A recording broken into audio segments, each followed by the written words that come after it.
tal? ¿Cómo están? Nuevamente aquí en Dame el Poder, como desde hace 18 años, hoy desde estudios en Capital Federal, ya que muchas veces, como les digo, yo siempre salgo desde Balcarce.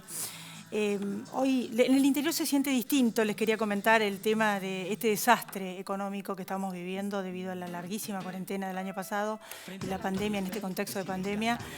Acá en la capital siguen cerrando los negocios día a día. En el conurbano bonaerense, muchos de ustedes que seguramente viven ahí lo saben muy bien, el trueque llegó, llegó como en el 2001, gente realmente que la está pasando pésimo, el desempleo, la crisis sanitaria, y en el interior no se vive tan terrible. Siempre de alguna manera, alguna changa, algún rebusque hay en el interior, en los pueblos de la provincia de Buenos Aires.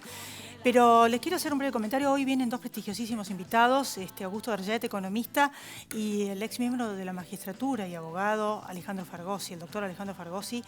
Después de esto que les quiero comentar, discutible por cierto, como les digo siempre, que ya más de los 100.000 muertos que llevamos, que es terrible, y tantísima gente que está esperando la segunda dosis de la vacuna, sobre todo de la Sputnik, que no está la segunda dosis y que son casi 2 millones de personas y que están de lo más preocupadas, y algunos también enojados, que habrá que ver cuándo se la van a dar, porque pasaron los 3 meses, esos son los que pasaron los 3 meses, porque en realidad hay muchos más millones que no tienen la segunda dosis. Solamente el 11% de la población tiene 2 dosis, y no solo los grandes infectólogos, sino también los prestigiosos medios del mundo, los diarios, que muchas veces leo, hablan de que solamente con 2 dosis se puede pilotear muy bien esta variante Delta, tan terriblemente contagiosa, con 2 dosis, porque con una sola, ya de por sí baja enormemente la posibilidad de colaboración de la vacuna, pero con una dosis todavía menos. O sea que necesitamos las 2 dosis urgente, sobre todo esos 100.000 chicos también, con todos sus familiares que tienen enfermedades prevalentes y que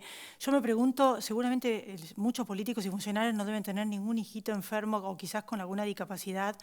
Yo he tenido que transitar por esa experiencia en algún momento de mi vida y hay que estar. Es terrible la desesperación que deben tener y este contexto donde uno ve que todo esto que les estoy diciendo, la gente que se queda sin trabajo, el desempleo, las vacunas que hay un porcentaje con 2 dosis y viene una variante que me imagino que lo deben estar proyectando porque si no viven en el limbo y necesitamos las 2.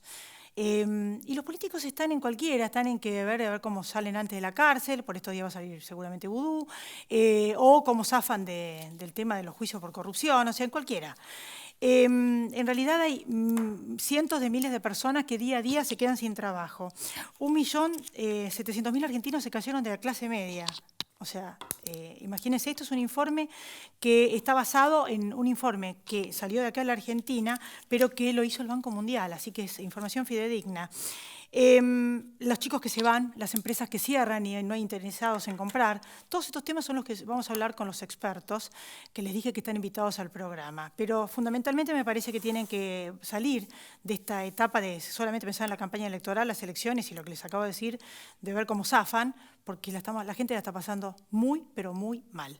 En este programa tenemos un segmento que se llama La Calecita y que empieza así, porque se repiten las noticias desde hace décadas y hace 18 años que se los muestro, porque crecí con estas revistas en medio de donde me crié, allá en Balcarce, y me impresionó cuando pasaban los años que siempre los mismos títulos. La Calecita empieza así.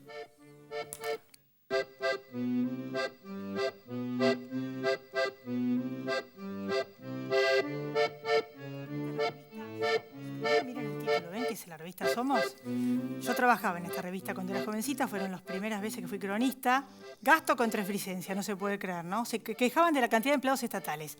Esto sigue hasta el día de hoy y esto es lo que es el déficit. Parte, no todo, del déficit, de que gastamos más y es muchísimo mayor que la década del 80. El otro título, miren esto. El tema del sindicato. Aquí hay una aristocracia obrera, dijo José Caro Figueroa, que en aquella época era el subsecretario técnico de coordinación del Ministerio de Trabajo, década del 80. ¿Les suena? ¿Aristocracia obrera? ¿Estamos en el siglo XXI? No sé si les parece. Los mismos títulos no se puede creer. Si no superamos esto, no vamos a salir nunca de pobres. Yo me quiero bajar de la calecita, ¿y usted? Después de la pausa, los invitados.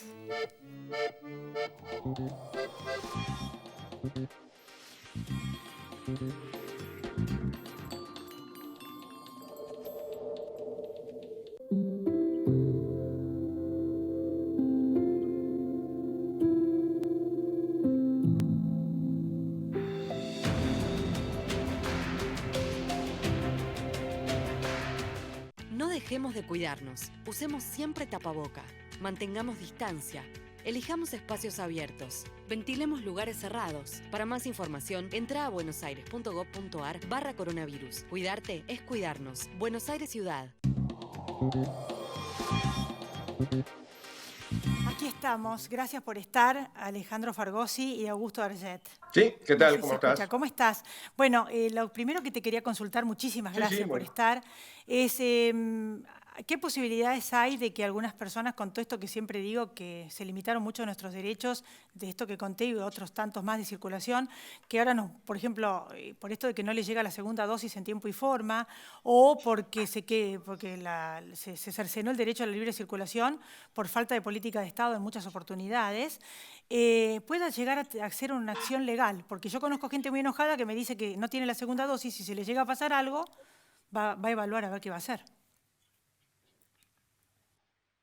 Sí, mira, yo estoy convencido que no solamente hay la posibilidad de hacer una acción legal de índole civil por daños y perjuicios contra el Estado, que desgraciadamente lo vamos a pagar todos, sino también de carácter penal, para que un juez analice si no se han cometido delitos.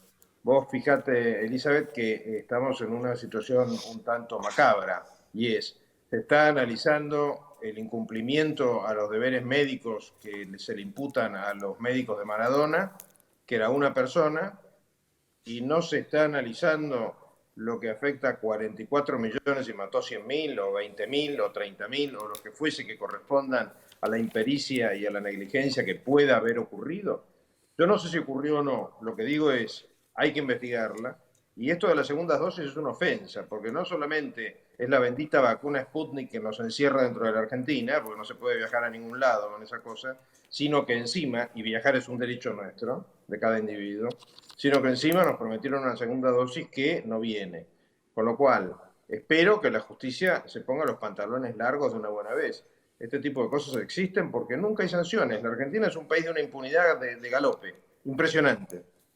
Bueno, en esto yo acabo de decir que realmente me impresiona cómo con todos estos dramas que está viviendo la población, vemos a los políticos que ven cómo tratan de acelerar, por ejemplo, Vudú, que probablemente en cualquier momento salga en libertad condicional porque hizo unos cursitos.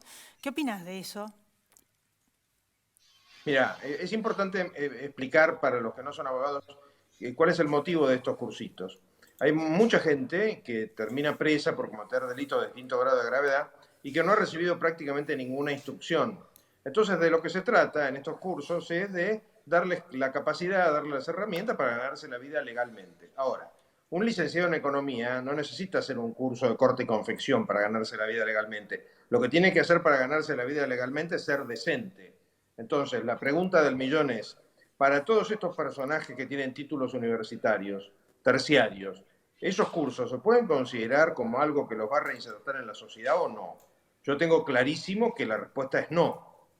Ahora, desgraciadamente, tenemos jueces que parece que son muy generosos con el otorgamiento de la libertad, que desde el punto de vista legal lo que están haciendo es no aplicando con rigor el Código Penal. Y para eso está el Código Penal. Está para ser aplicado con rigor, con equilibrio, con justicia, pero no de una manera relajada tal como está haciendo.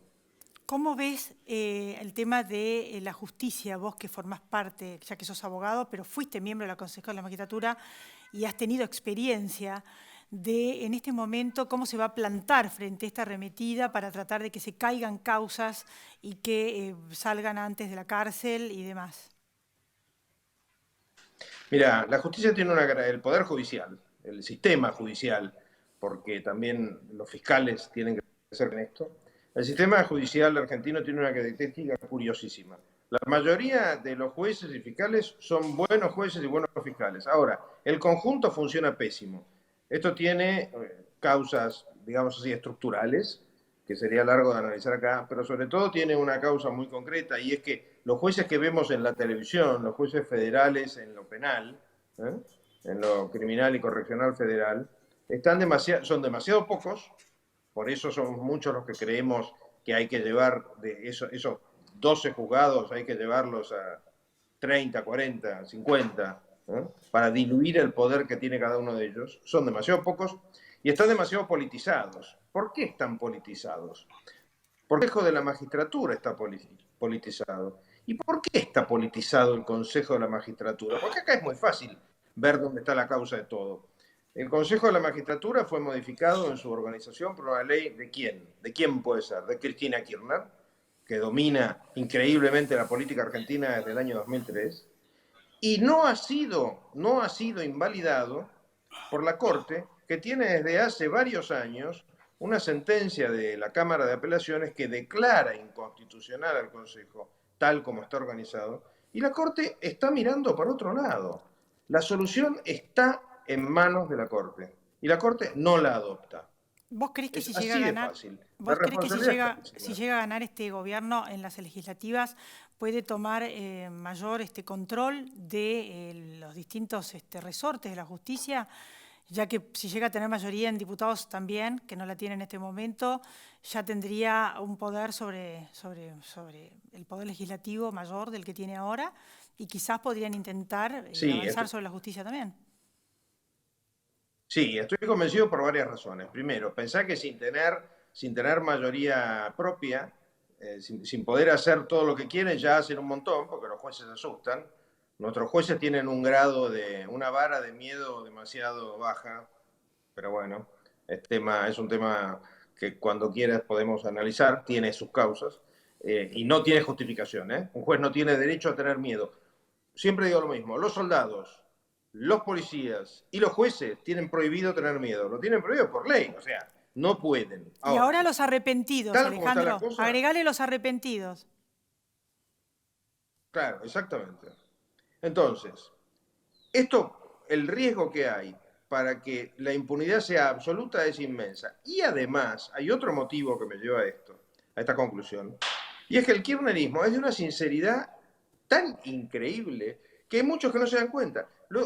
Clarito hace un montón de años dijo, venimos por todo, y siguen viniendo por todo. A ellos no les interesa el sistema republicano, admiran a Infran, lo dijo el presidente designado Alberto Fernández, se hacen socios de China y de Rusia, que son dos países autocráticos, defienden al salvaje violador de derechos humanos que es Maduro, y son admiradores de esa mancha en la historia de la humanidad que es el régimen castrista. Así que lo que podemos esperar es todo malo.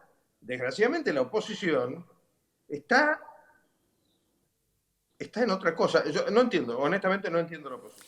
No Sí, lo yo todo entiendo. esto que yo te Entiendo más pregunto al kirchnerismo. tiene que ver de los dos lados, ¿no? Porque yo creo que las causas de corrupción tienen que ser investigadas tanto de todos los gobiernos, o sea, no soy ni de un lado ni del otro. O sea, esto tiene que ser resuelto hasta el final, de izquierda, derecha, arriba, de abajo, y no importa el gobierno que sea. Si hay una causa de corrupción, tiene que llegar hasta el final y para eso está la independencia de los poderes, ¿no? Por eso te consulto. Y otro Obviamente. tema que fue justamente de caras a las elecciones, todos los residentes extranjeros en la Argentina van a poder votar, pero por el decreto se derogó por el cual los argentinos en el exterior no pueden votar. Son 380 y pico mil. O sea, todo se organiza de manera tal de que uno dice, mira la película y dice, ¿cuál es la onda? O sea, vos contame, ¿cuál es la onda? La onda es burlarse de todos nosotros. El kirchnerismo hace lo que se le da la gana. Hace lo que se le da la gana. Y no solo hace lo que se le da la gana, sino que encima muchas veces pareciera que algunos opositores están distraídos o no les bastaron los casi 15 años que lleva gobernando Cristina Fernández de Kirchner, primero con Néstor, después ella y ahora a través de Alberto Fernández, no les bastaron para entender cómo funciona la cabeza de Cristina Fernández. Cristina Fernández, cada uno de sus actos son un mensaje de yo hago lo que se me da la gana, desde cómo se viste, las cosas que dice, las cosas que no dice, que no se mete con ninguno de los dramas nacionales, esa ostentación de riqueza inconcebible de esa supuesta carrera exitosa de abogada en el sur, etcétera, etcétera. Son todos mensajes que son absolutamente elementales, son iguales a los que han ocurrido en Rusia, insisto en esto, Rusia, China, Corea, Cuba, Venezuela. Es de libro lo que están haciendo, está escrito lo que están haciendo. Yo lo que tengo Pero, miedo, desgraciadamente, hay opositores que no lo entienden. yo lo que tengo miedo, ya creo que vamos terminando, ¿no? Chicos, es que frente a las posibilidades de que, por ejemplo, nos vuelvan a encerrar. O sea, yo siempre digo, a falta de política de Estado, o avanzan sobre los derechos o cierran, y encima por decreto. Las exportaciones sin controlar la inflación, política de Estado de la inflación. Nos encerraron porque no estábamos vacunados. Dejan varada a la gente afuera porque no hay nadie que testee cuando el Estado está superpoblado y bien podrían mandar a alguien a ayudar o a laburar. O sea, tengo miedo. ¿Qué posibilidades tienen los ciudadanos de defenderse de todo esto? Vos como abogado, ¿qué les vas a sugerir? ¿Qué se puede hacer? Mirá, se puede hacer lo que estamos haciendo nosotros, diciéndolo. Lo que debiera poder hacerse es acciones judiciales, pero ¿qué pasa? Las posibilidades de éxito, y te lo va a decir cualquier abogado en privado o en público, yo te lo digo en público, las posibilidades de éxito son mínimas porque hay demasiados jueces de los que en este caso interesan, federales, sea contencioso administrativo o sea penal, que son las dos materias de las que estamos hablando en este tema. Hay demasiados jueces que, digamos así, se exceden en su prudencia, pasan de la prudencia al miedo. Entonces el sistema no cierra, porque el sentido, la razón de ser de la justicia es proteger a los ciudadanos de los excesos del poder ejecutivo o del poder legislativo. Para eso están los jueces. Bueno, acá no están para eso. Entonces, nos han encerrado, nos han hecho todas las cosas que nos han hecho desde el 19 de marzo del año pasado, y la cosa sigue absolutamente tranquila, como si no hubiera Congreso, etcétera. Pensemos esto, cuando un grupo de nosotros firmó una declaración hablando de infectadura, se armó un drama monumental, como dicen tal cosa, como dicen tal cosa. Bueno, es lo que hay, a los hechos me remito. Bueno, doctor, gracias. Nos mantenemos en contacto, sobre todo antes o después de las elecciones, y esperemos que dupliquen el ahínco para vacunar, cosa de que no nos vuelvan a encerrar ante la variante Delta, y que se respete la independencia de los poderes, que están justamente para eso, para controlarse uno al otro y sostener y limitar el poder del otro de manera tal de continuar con la República. Gracias, Alejandro. Gracias a vos. Después de la pausa, el economista Augusto Darget, que nos va a explicar todo lo que dije al principio del programa.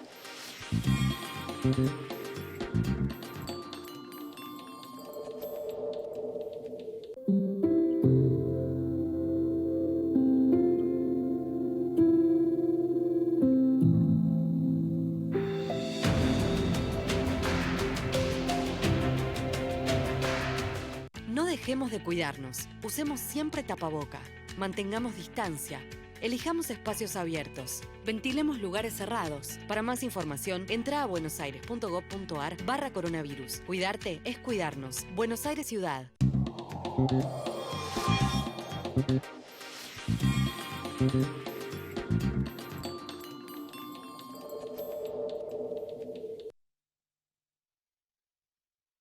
Economista, gracias por estar, Augusto. ¿Qué tal, Elizabeth? Gracias por llamarme. Te aclaro, no soy economista, estudié administración, tengo un máster en finanzas, pero quiero respetar los títulos, así que no soy economista por más que ocupa mi tiempo la economía. Muy bien, máster en finanzas, sos la persona adecuada para explicarnos, gracias por la aclaración. ¿Qué es lo que está pasando que sube el dólar blue día a día, mientras que el oficial se mantiene ahí contenido? Cosa que protestan bastante la gente del campo, porque los insumos los tienen que pagar a valor blue. Yo te cuento, la verdad que estoy bastante impresionado por el ruido que ha hecho en los medios, especialmente la suba del dólar en estas últimas semanas. Y te cuento por qué, porque en octubre del año pasado el dólar valía 190 y justamente en ese momento, como al poder le tiembla cada vez que sube el dólar, evidentemente debe ser un instrumento que ayuda a manejar elecciones porque mostrará pánico, miedo, desmanejos o lo que fuera. Pero lo que estamos viendo no con el dólar, lo que estamos viendo con la carne, con el café, con el agua mineral, con lo que quieras, menos con las tarifas que están congeladas, es la caída del peso. Entonces la caída del peso hace que vos necesites más pesos para comprar los mismos bienes que comprabas meses atrás. Con una inflación del 50% anual, es entendible que cualquier bien que quieras, inclusive el dólar, necesite de más dólares para adquirirlo. Si en octubre del año pasado valía 190 y hoy lo tenés a 182, la verdad que lo que deberías plantearte es qué raro que ha subido tan poco con respecto a lo que pudo haber subido, por ejemplo, la carne, que subió 90% en los últimos 12 meses. ¿Cuánto va a influenciar el tema de las elecciones en el tema económico? Tanto si gana el oficialismo como si pierde. ¿Y cuánto está incidiendo el tema eleccionario en el aumento del dólar paralelo? Yo lo que creo es que independientemente del resultado, Esto es todo opinable y la verdad es, como le digo a todo el mundo, trabajo hace 35 años porque no la tengo clara. Si la tuviese clara, hubiese trabajado 2 años nada más. Porque hay cosas más divertidas que trabajar todos los días, o por lo menos ocuparía menos tiempo en él. Yo creo que si gana el oficialismo, se va a plantear que ganaron por los cepos y ganaron por las restricciones y se van a radicalizar. Y si pierde el oficialismo, van a decir perdimos porque fuimos livianos, con lo cual hay que profundizar los cepos, profundizar las estatizaciones y demás hierbas. Con lo cual, en cualquiera de los dos escenarios, para mí se radicalizan, redoblan las apuestas con el actual modelo y puede ser que hoy digas que el mercado se está anticipando a las futuras elecciones y cualquiera sea el resultado de ellas, está empezando a dolarizar las carteras de inversión como no lo hacían meses atrás. ¿Qué le dirías a la gente que ve con preocupación, por lo pronto, el desempleo? Yo escucho muchísimo a la gente que lo que más le preocupa es que la falta de trabajo. Hay gente hasta peronista, me acuerdo un mozo que me dijo, esto no me pasó nunca realmente, no tener trabajo en un gobierno peronista es increíble. La falta de plata para, bueno, el trueque surgió en la provincia de Buenos Aires, o sea, no tengo mucho que agregar, solo el que habla con la gente y el que recorre la provincia sabe la miseria que se extendió en todo el país. ¿Qué le dirías? ¿Qué le cabe esperar? Porque pareciera que estamos en decadencia, camino a un país, a una africanización. Una nota de color. Menos mal que existe el trueque porque hay alguna forma en donde la gente se las rebusca para comercializar sus productos. De hecho, te cuento que la moneda justamente nace a partir del trueque. Cuando vos necesitabas azúcar y yo vendía camellos, el flete era imposible y vos no tenías dónde guardar los camellos, con lo cual se creó la moneda para que haya un intercambio y cada uno pueda comprar los bienes que quiera. Con lo cual, si la salida de última instancia es el trueque, bienvenido que exista.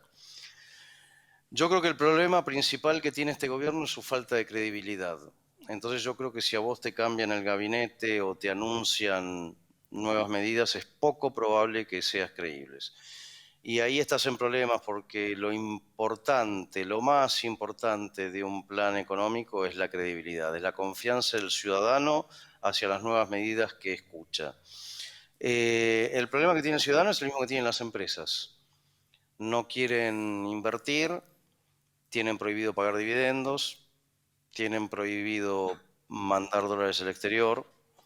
En general, si son empresas multinacionales, tienen prohibido comprar activos financieros porque es un país que ha hecho 13 defaults, cuya brecha es mayor al 90%, que todavía no llegó a un acuerdo con el fondo, con lo cual tienen prohibido comprar activos extranjeros.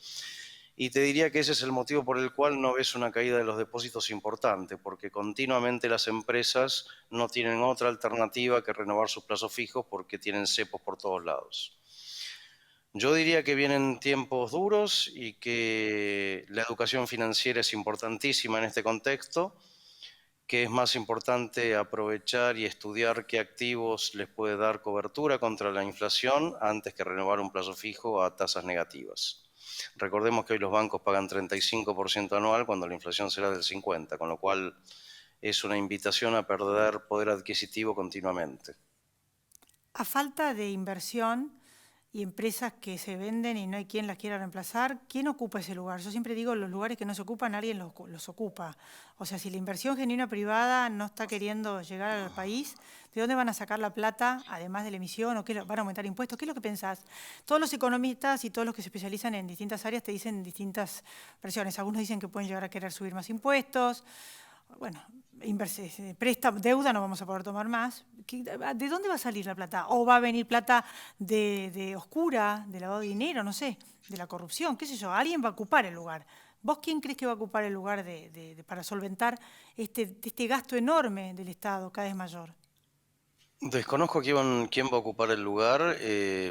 Claramente esto ajusta por cantidad o por precio. Si vos no tenés inversión y no hay empresas nuevas que tomen mano de obra desocupadas, lo que vas a ver es justamente mayor desocupación. Pero te quiero aclarar algo importante que los políticos deberían saber antes de asumir, y esto no es para hablar de la herencia recibida, porque de vuelta el político sabe con qué se enfrenta. Acordate que este gobierno arranca con una inflación superior al 50%, con lo cual tenían la limitante de la emisión monetaria, porque ahora lo han reconocido con el ministro Guzmán, aunque no lo hagan tácito, justamente bajaron el déficit primario porque justamente la emisión monetaria espuria es la que genera inflación. Entonces esa herramienta no la tenían. Argentina en default tampoco tiene la herramienta para financiar su déficit emitiendo deuda nueva, con lo cual podrías decir que se encontraron con un gobierno sin herramientas para sostener el déficit que en general es creciente. Entonces, Argentina no la tiene fácil. Yo te diría que agarrás a todos los economistas ortodoxos y no ortodoxos en este momento y le decís, haceme un plan integral para salir de esta crisis, y te diría que la gran mayoría de ellos no saben para dónde arrancar, porque se han desmadrado todos los valores. Tenés problemas no solo de inversión, tenés problemas de todo tipo de cuestiones, de cepos, de laborales. Entonces, la situación es realmente compleja. Bueno, esperemos que no haya una gran devaluación después de las elecciones. Me queda medio minuto. ¿Vos qué pensás? ¿La pueden pilotear? Lo que tenés, el problema no es la devaluación, el problema es la brecha. Si vos agarrás el tipo de cambio real en una serie muy larga, te vas a dar cuenta que hoy no tenés un dólar tan bajo como mucha gente supone. El problema es que la brecha del 90% es insostenible, porque con esto de tipo de brecha es poco probable que encuentre gente decidida a liquidar sus exportaciones. Entonces, me da la sensación que por ahí debería ser el camino. Quizás no hace falta una devaluación tan grande, quizás hace falta una pequeña devaluación, pero con un plan integral tan profundo y tan fuerte que le dé credibilidad al mercado y esa brecha se termina achicando. Bueno, esperemos que nos bajemos de la calecita, Augusto. Estamos así hace décadas. No, yo te diría que si te pones a estudiar historia argentina te vas a dar cuenta que hace más de 100 años que estamos en esta historia, porque dirigistas, estatistas, ha existido, te diría que desde la época de la Revolución. No es como muchos piensan que vino el peronismo a hacernos estatistas y dirigistas cuando teníamos una historia liberal, para nada. Cuando vas para atrás vas a ver que muchos gobernantes hicieron tipo de cambio fijo, retenciones móviles. El tema del vivir con lo nuestro no es propio del peronismo, con lo cual te diría que en los genes tenemos una sangre dirigista y estatista. Y tampoco fue lo que quiso decir Aldo Ferrer con vivir con lo nuestro, que fue uno de los que estudié. Gracias, Augusto, por haber estado ahí. No, a vos por darme este espacio, me muy encantó, generosa de tu parte. Y te vuelvo a llamar antes de fin de año. Y yo no tengo 100 años, son las revistas que vi, viste, de las últimas décadas. Por supuesto. Pero hasta las que vi, siempre lo mismo. Gracias, Augusto, pero está buena tu clase de historia. No, por favor. Gracias. Nos volvemos a encontrar con ustedes la próxima semana. Chao. Gracias por haber estado ahí. Pásenla bien.